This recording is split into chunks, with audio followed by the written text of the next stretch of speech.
You're watching Chewing the Cud with Leigh Robertson and Dominic Berry. In this weather, there's a distinct aroma of salt and vinegar. Oh, hello. You're watching Chewing the Cud, your light-hearted weekly look at the world peeking around a sequined curtain. I'm Leigh Robertson, and with me today is the only poet I know who can rhyme with Nantucket. It's Dominic Berry. Hello, hello, hello. Oh, Nantucket. What rhymes with Nantucket? Oh, you know, Leigh. Bucket. You know. Yeah, exactly. Chuck it. Anyway, what have you got for us this week in the buzz?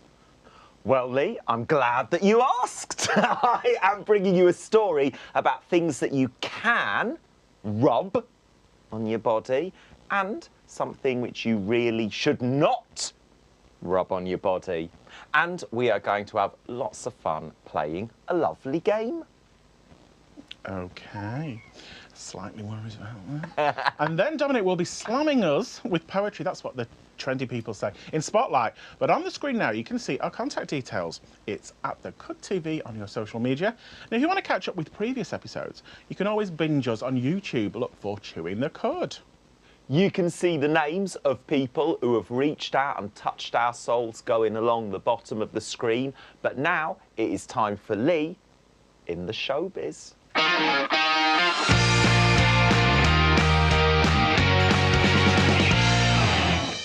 Where do you stand on Elton John? Oh, I love Elton John. For once on this show, you're talking about someone that I've heard of. You're not talking about some influencer called Sparky McNaughty. You know, I'm aware of Elton John. I grew up, first autobiography I ever read, Elton John's. First CD I got is Double Very Best Of, and I saw him in concert.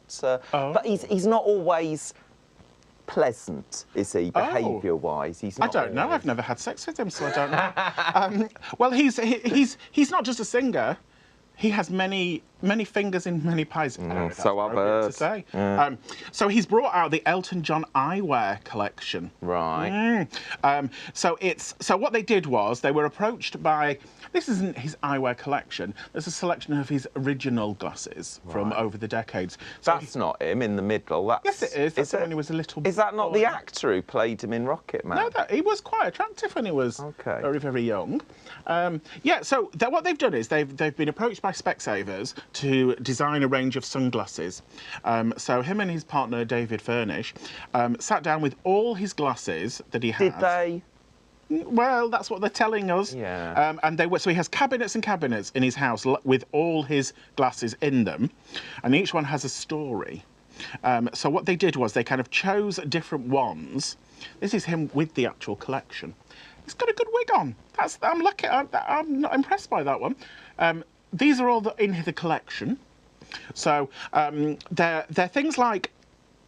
One's called Yellow Brick Road, obviously. It's very obvious. Then we've got Tiny Dancer.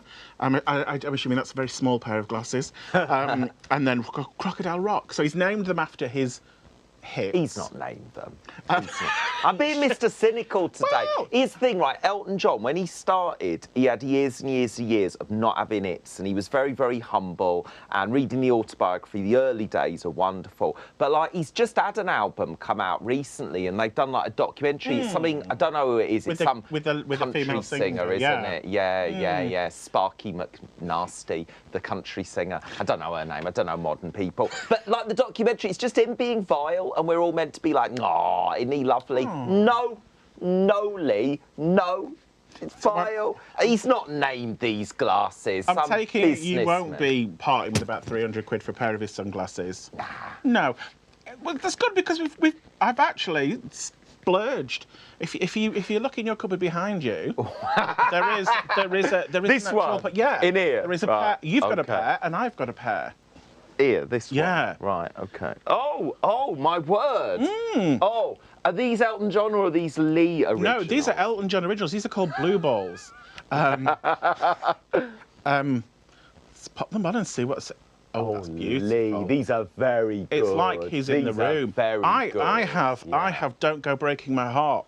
Oh, look at this. Look at this. Marvellous. Oh. Yeah, that might have changed your mind. Do you know who is humble? Kiki Dee, Elton John's one-time singing partner of Don't Go Break.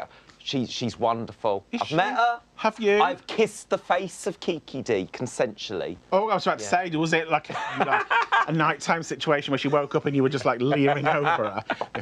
Right, okay, so we can keep them on if you would like. I love these. Can we swap? Can I have the Kiki D ones? You can.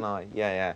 I'll just put I'll put the blue balls down for now. I wouldn't if I tried. Next bit of showbiz news. Again, you might have heard of this person, Joanna Lumley. Gosh. She's made a heartbreaking statement, apparently. Okay. So she's been interviewed and she's made the heartbreaking admission that she doesn't think she has much time left.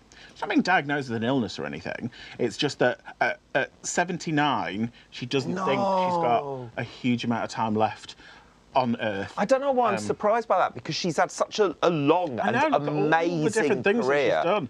That she's done. She was a Bond girl in the 1960s. Avengers, wasn't it? Not Marvel Avengers, the British Avengers. Obviously, Sapphire and Steel. You might not remember Sapphire and Steel. No, I've seen it. Yeah, she's. And obviously Patsy in Ab Fab, and she's going to be playing Grandma in the Wednesday series on Netflix.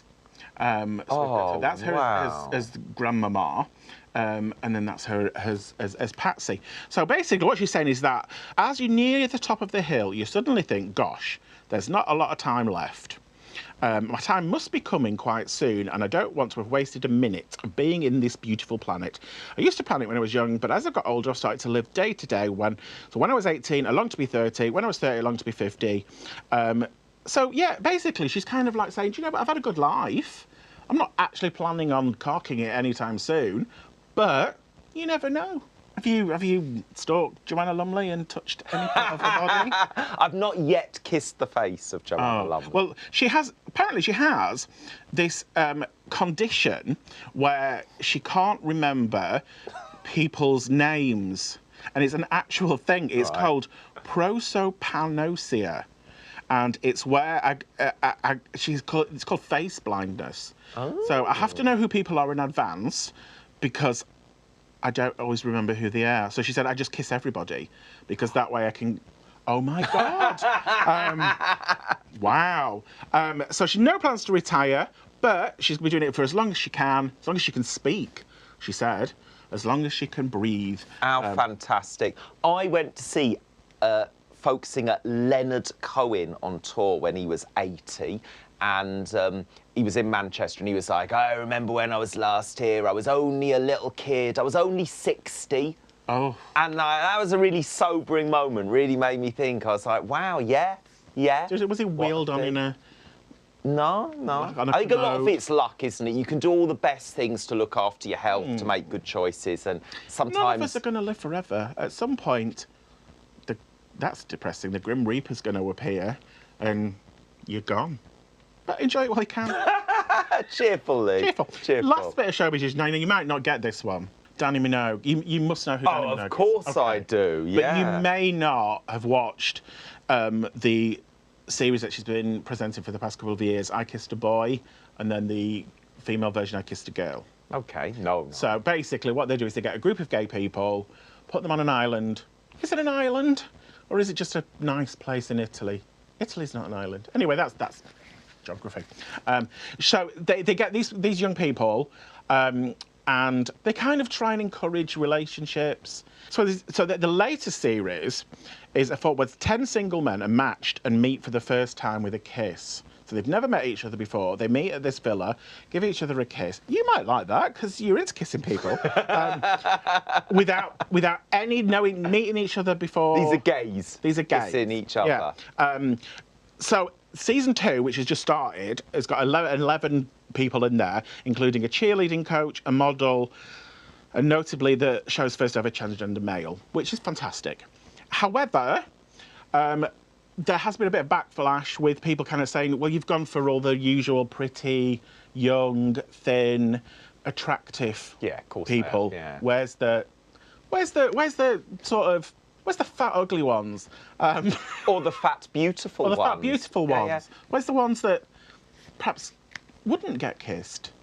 Yeah. Anyway, so they've kind of like, there's something called an instant kiss-off. which is a new thing where contestants are caught off guard. It is about you, this, isn't it? The contestants are caught off guard and require immediate decisions about their pairings, so they can just kind of like, just go and kiss. Yeah.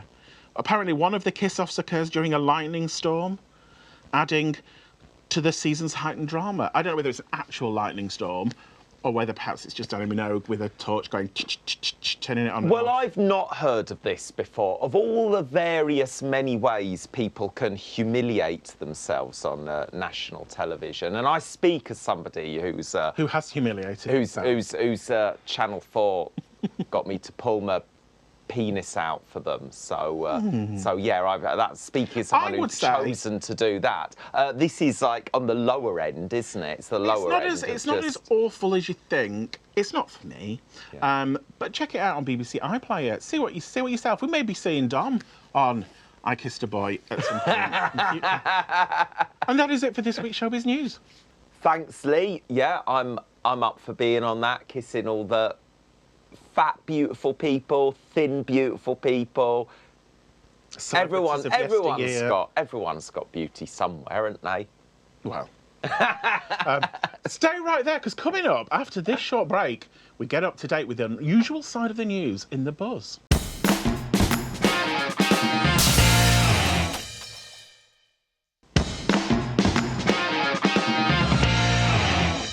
Welcome back, and you're watching Chewing the Cud. This is the part of the show where we look into the fun side of the news, as it's Dominic with the buzz.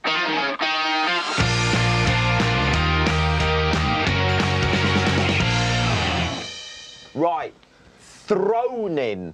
You aware of what throning is? Throning? Throning. Is it a sexual reference? It is not necessarily. It could be. It could be. Right, so this is a new term that Gen Z, you've heard of them, haven't you? Those scallywags. Never stop hearing about them. Right. Throning is where individuals pursue a relationship where they're doing it to enhance their own appearance on like social media and stuff. So, you know, it's less about, oh, is there a genuine connection? Do I like this person? It's more about how can this person make me appear in... Okay, that's not a new thing.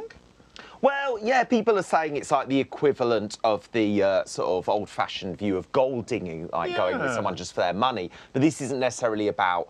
it's about... financial wealth. It's more about... status. Yeah. It used to be called punching above your weight. Apparently, like, loads of folks have been really upset because they meet someone and they think there's the real click and they only like them because they're a multi-award-winning poet. These are the crosses you must bear. They are. Oh, okay. I don't think I've ever been throned, Lee. Throned. Not to my knowledge. Celebrities have been doing this for donkey's years. They go out with people who they think... I mean, the most famous one is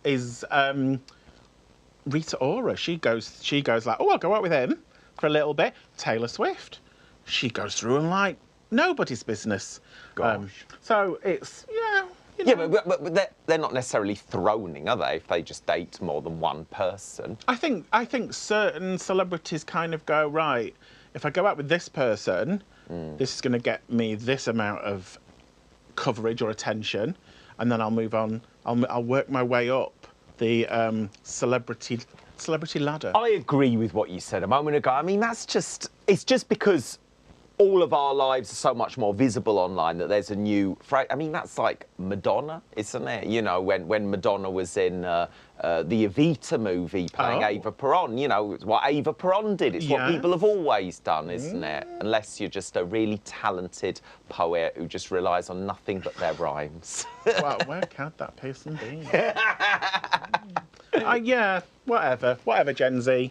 All right, let's move on to the next story then. Let's see. The next story is the purpose behind Imperial Leather's soap sticker. Okay. That's something you didn't know that we'd be nattering about I realised that today. Imperial Leather was still being made. It is indeed. They have a distinctive sticker on top. and there it is. Brits have been stunned after discovering that this sticker has got a hidden use, right? When it's placed, label side down, it creates a concave surface that helps water drain away, preventing soap from becoming mushy. Wow. So there you go. What I'm just reading what we got here. I don't know what this has got to do with the gays. I don't know. I mean, well, they shove them up the bottom. No one's interested in my mushy concave surface. So you know, like, yeah. So the sticker reinforces brand identity, has become a nostalgic feature for many folks. Yeah, wow. I'm sure. I didn't know it was still going. It's like, I'm sure when I time travel back to the 1940s, that'll be hugely useful. Yeah.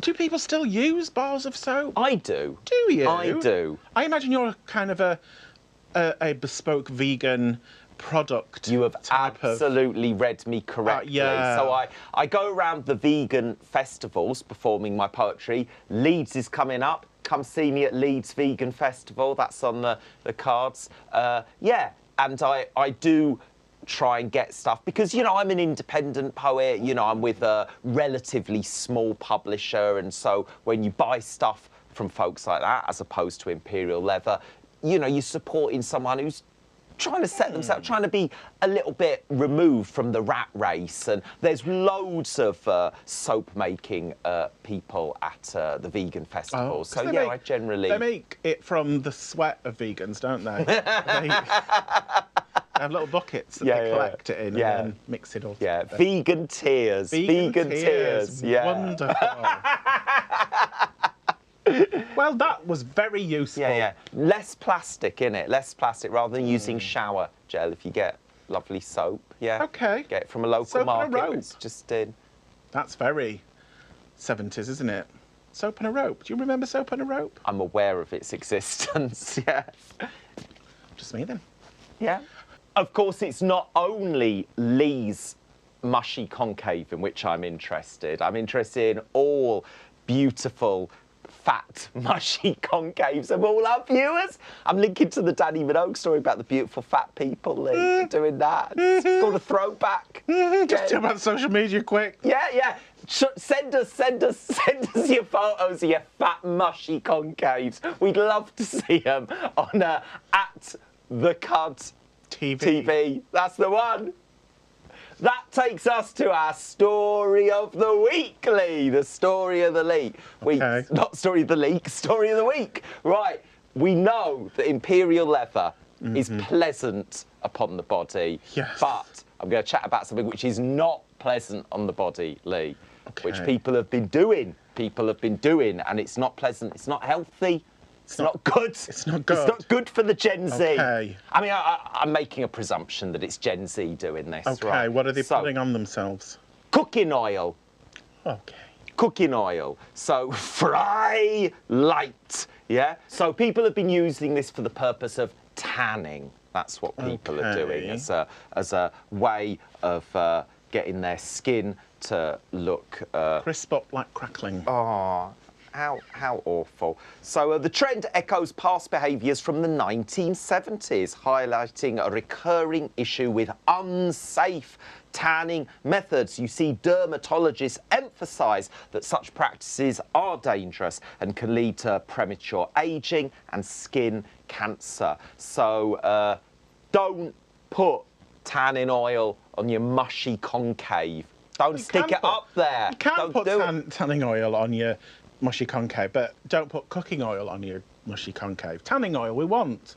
Oh. Suntan cream we want. Yeah, I said it wrong, didn't I?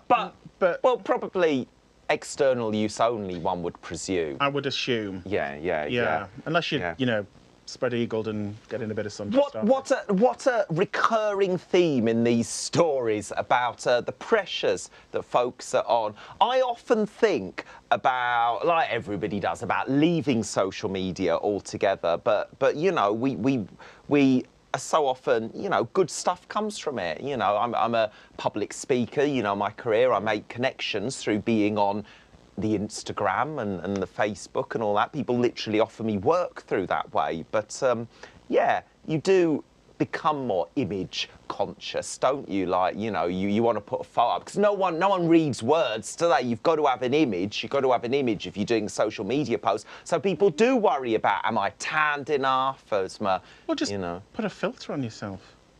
is that top That's all you have to tips? do. Top tips, yeah. Don't become a suckling pig. Yeah, Just or do one it. of these beautiful glasses. Just That's it, isn't Some it? oil on yourself. That's it. I saw Lulu in concert. I Oh, didn't kiss the face of Lulu. I didn't kiss the face. But Lulu... She covered in oil. Well, she went these days, she went dark glasses and a hat. I've had the great pleasure to date a large number of gentlemen, and they've all been beautiful in their They've own all been way. milky white and never No, overly tanned. no. Yeah, dated all the creeds. Doesn't matter what creed you are, doesn't matter what race you are, don't cover yourself in oil. But I've always been very proud of just like being like, you know. We need to go back to the Victorian Ghosty times white, when the innit? ghost white, corpse-like complexion was desired. But it's like authenticity, isn't it? This is my point that I'm very clumsily making, that like, you know, we are who we are, and I wonder if it is being one's authentic self to cover oneself in fries light. Yeah. Tasty. Well, that is all from The Buzz this week. Thank you for that, Dominic. I'm going to be off to get some crisp and fry after this show. Don't do that, Leigh. Be your authentic, beautiful self. You're lovely, Leigh. You're lovely. You don't need it, Leigh. You don't need any crisp and fry. Anyway, don't you go anywhere, because we have coming up a game for all of you to play along with in our Game of the Week.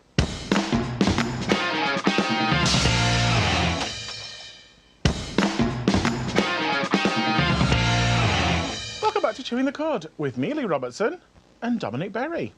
Now, this part of the show is where we play a game, and this is one for the person who gets very excited by bums. It's Oh. Dominic. I do. So, That is factually accurate, yeah? would you like to make your way Oh, how thrilling. Yeah. to the game zone? Game of the Week. So, this week we are playing Any Hole is a Goal, where Dominic and I go head to head to try and work out what is the picture. Are you ready, Dominic? Oh, I was born ready. Okay, let's have the first, I'm going to say hole. Apparently this is a hole. Oh my word, We've Leigh. got to Oh work my out word. Let me what- look at it through the eyes of Elton John. Let me. Is it a human hole, or is it a Oh, I'm being told it is not a human hole. This. Oh, goodness me. Goodness me. I'm But assuming it is a hole. it's a That's it. hole. So we're looking at a hole, and we got to guess. We've got to guess what hole it is. I don't really know. I'm gonna say it's some kind of fruit. It looks a little bit like one of the Pac-Man ghosts that we have. Is a Pac-Man ghost born of a kind of mother ghost, and like amoeba, it kind of splits out? I think it's a giant Pac-Man ghost that's just given birth. Let's see what it is. I'm really hoping it is a gaping Pac-Man ghost hole. Oh, couldn't have been more wrong. It is My word. a geranium leaf, I believe. It looks like. Nice. Okay, let's have the next hole. Oh, this is easy. This is easy for all us beautiful fat people. Beautiful fat people. It's a donut hole, isn't it, Leigh? It's a donut hole. We know about them, don't we? We know about them. It's like a lovely fondant fancy. It is, as a beautiful fat person myself. As a fondant fancier. I'm going to say that is a donut hole. Yeah. It's not like someone who's just dropped their trousers for an STD examination. It's not No. that. Although the bobbly bits suggest that could be a possibility. I mean, but- it could be a clown's jizzy bum hole, but I don't... Cross the line! Cross the line! It's a lovely donut, isn't it? Let's have a look. Oh, it is. Hey, It is a excellent. donut. Excellent. If Oh. I'm now unable to think of anything other than clowns Jizzy with bumhole. Yeah. And therefore, well, that's probably a good thing we could all do with eating fewer donuts, couldn't we? So, gonna say if eating you jizzy want bumholes, to eat but fewer donuts, whatever. just imagine that it's a clown's STD-ridden orifice, and that will prevent you from devouring your own.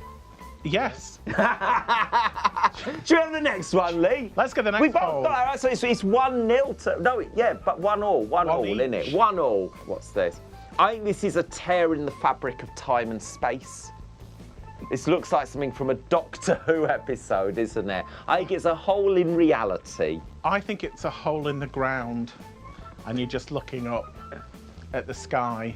I'm not just being, like, silly. I think it does look like one of those things where you'd get on, you know, space A worm. camera.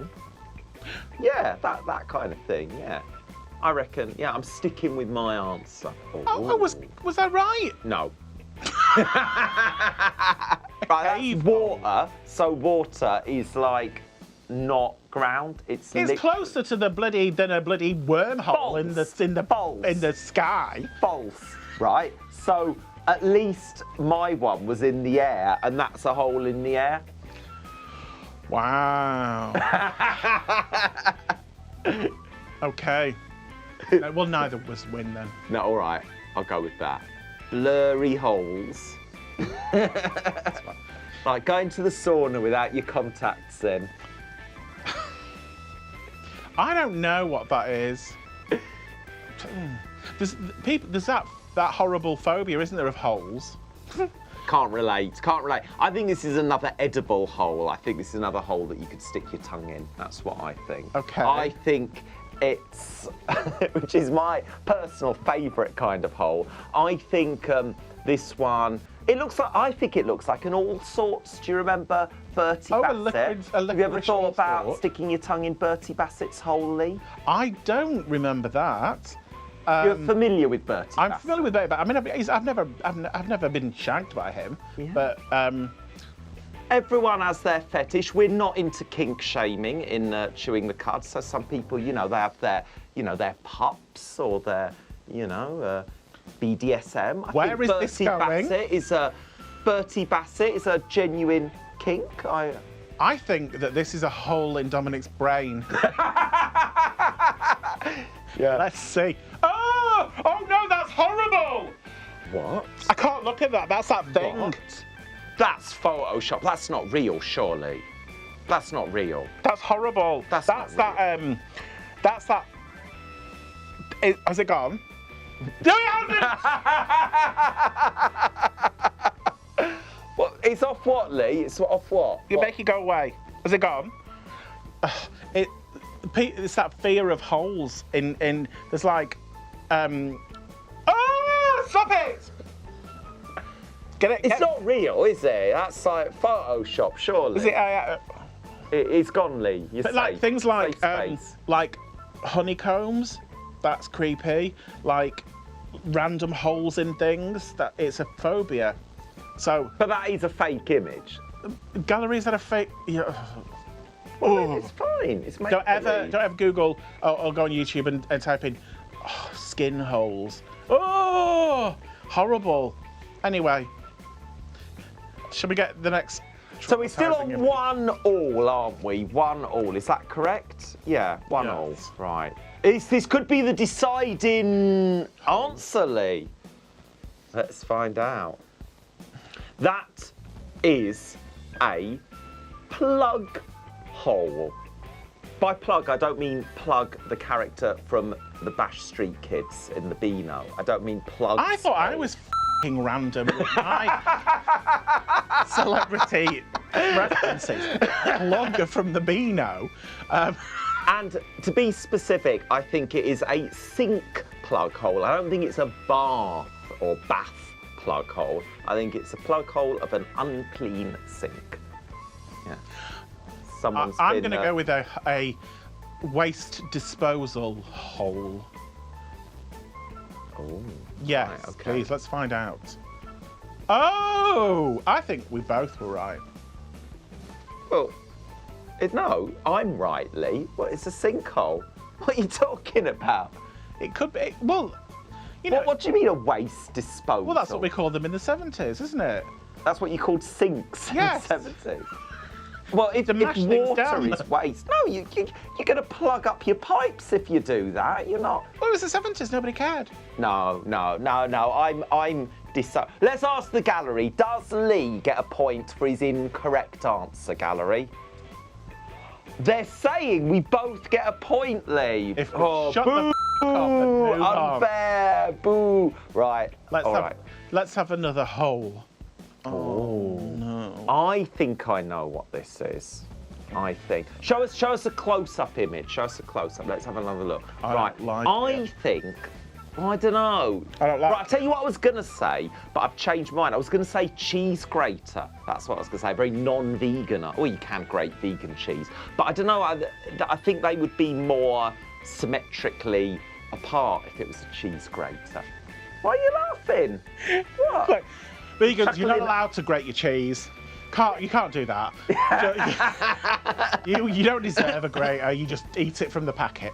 Lovely. I think it's a strawberry. I think it's a close-up of strawberry holes. Do you know, I'm going to stick with cheese grater just to... He's going to go with as a cheese bit, grater. yeah. I'm going to stick with Could be an strawberry. unusual angle, couldn't it? For the Let's have love a of look. God.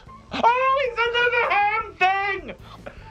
I hate this game. Right, I think we should have real holes in it. Could you just like...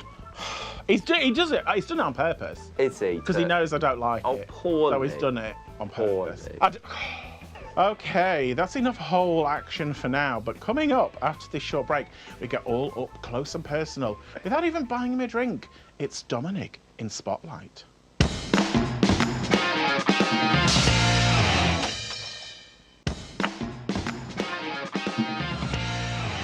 Welcome back. You are still watching Dominic and Lee in Chewing the Cud.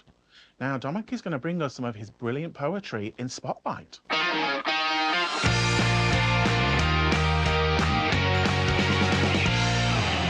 Brilliant poetry, you say. That's setting it up, isn't it? Well, I think I've been on Chewing the Cud so often now. I've done like all the greatest hits. So I'm going to the book that's the compilation. I'm going for some deep cuts, Lee. Some deep cuts. Some ones. So I'm a 46-year-old person, and I'm going to share a poem that I wrote when I was 26. It's a 20-year-old poem, Lee, and it's about going out to the nightclubs and having a lovely time. Oh, can't wait. Yeah. So this poem is called "This Room Has Lips. They pucker to the beat. A glitter-smeared kiss as warm as lovers' sweat. These dim-lit walls are open-mouthed, bricks salivating, smacking molten honey as the mirror ball drools light. We dance, wet as fresh varnished nails, sticky blotches on sin-blessed skin. Hallowed be the flame, Halloween be thy name, a fiery tongue that licks the flesh, caresses every unwrapped chest. We dance in lines like bright, jagged teeth, grinding together, solid, sharp. Eyes glisten like newly drilled fillings. This room has had a feast of sweet treats.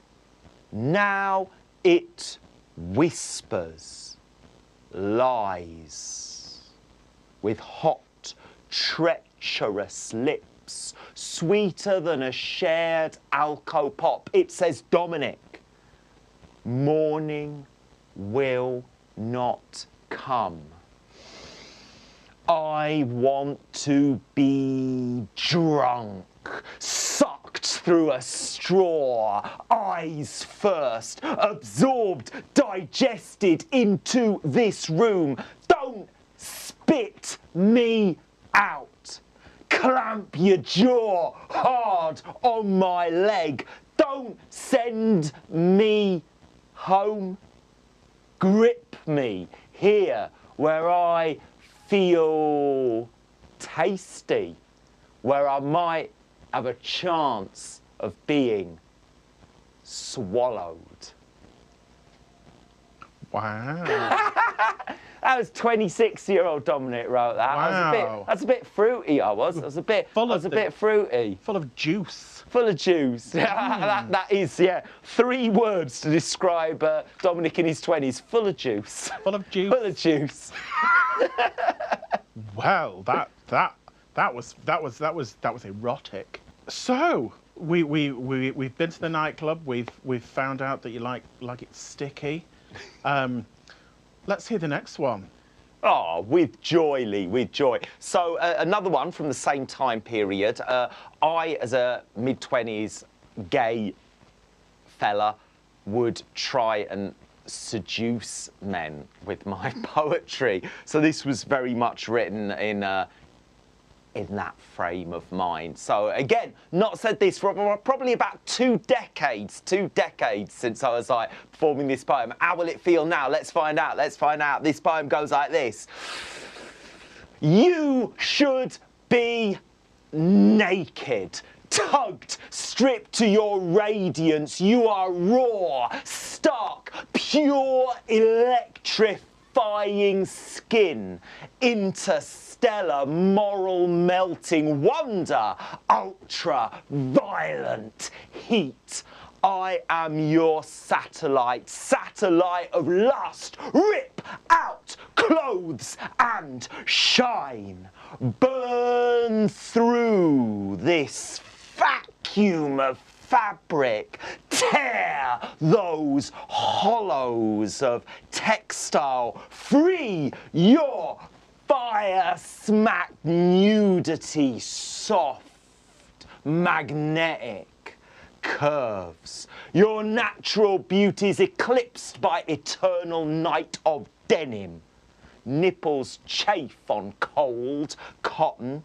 Concealed thighs secretly shake. Nuclearly fused, aching to break. I know your supernova quakes beneath airless gulf of cloth.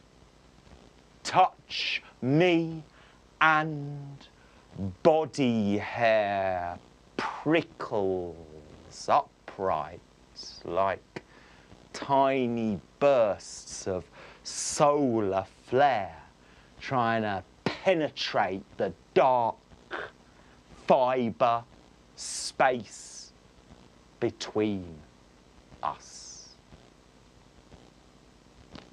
Did that get you laid much? Yeah.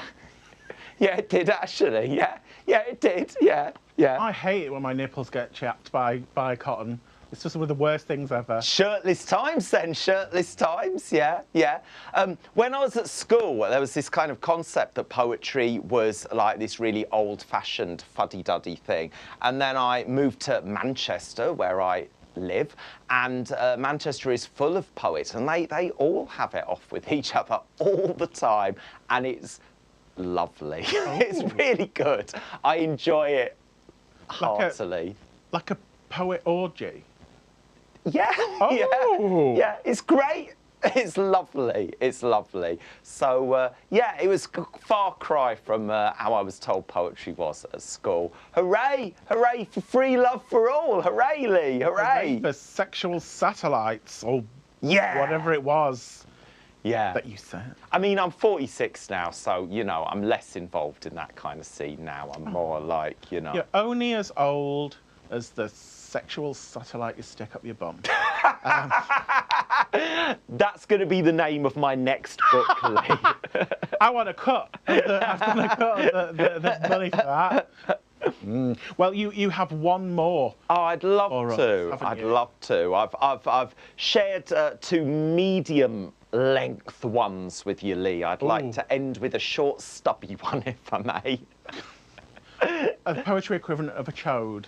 Why not? Why not? So those were quite free-versey poems, both of them. They had some internal rhymes, but this one's a very strict structure, a very precise rhythmic meter. Are you aware, Leigh, of the limerick?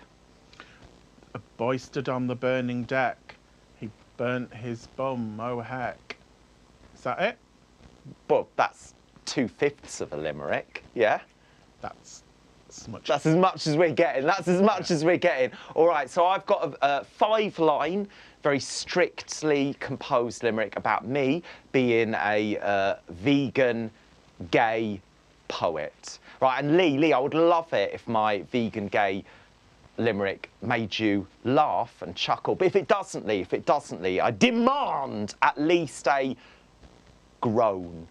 That's what I demand, a groan, Leigh. I demand your groan, Leigh. Are you sexual nature or just an ordinary groan? Just admit whatever noise comes naturally, Leigh. However the words strike me. Yeah, it's only 5 lines, so prepare that the noise has got to come quite soon. Usually I need a line and then I'm done. Yeah. Let's All right, see. lovely. All right, vegan gay limerick. Here we go. A vegan called Dom came round here and said, please do not call me a queer. I just love chickpeas and tahini. So please, I'm a homosexual, my dear. Yay! Oh, Leigh! Yay! Oh, Leigh! I think you could have ended that with, what was it? Hummus and something. What was it? Hummus? Homosexual is meant to sound like homosexual. Yeah. What was the thing that you... If you have to explain it, Leigh. What? Chickpeas and... Tahini. Chickpeas and tahini. It's clever, Leigh. No! You could have gone... Right, let's change this bit of the show. Poetry feedback from Leigh. Go on, Leigh. Chickpeas... How can my poet be better? How can it be better? You tell me. Chickpeas and tahini. Yeah. Get down on... Suck on my weenie. And that, everybody, was Dominic in Spotlight.